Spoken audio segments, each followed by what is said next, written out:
Facebook থেকে last 28 দিনে আমি 30 লক্ষ টাকা ইনকাম করছি। তা মামনি কি বললা তুমি? আরেকবার বলো তো, আরেকবার বলো।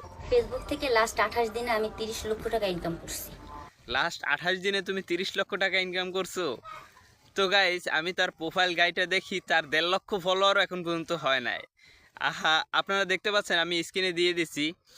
তো তার প্রত্যেকটা ভিডিওতে 4,000 5,000 করে ভিউ। সে মাসে আর কি লাস্ট 28 দিনে 30 লক্ষ টাকা ইনকাম করছে। আসলে মানুষ বলদ পেয়ে নিছে।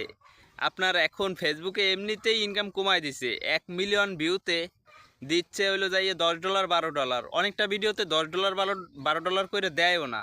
সেখানে সে লাস্ট 28 দিনে 30 লক্ষ টাকা ইনকাম করছে।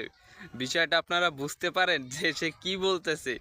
আসলে মানুষ যে কিভাবে এরকম বলে, আর মানুষ আর কি আমাদের আর কি বলদ বানাই নিছে আর কি, যে ওরা সব বলদ, আমার অডিয়েন্সগুলো যারা এই ভিডিও দেখবে সবাই বলদ।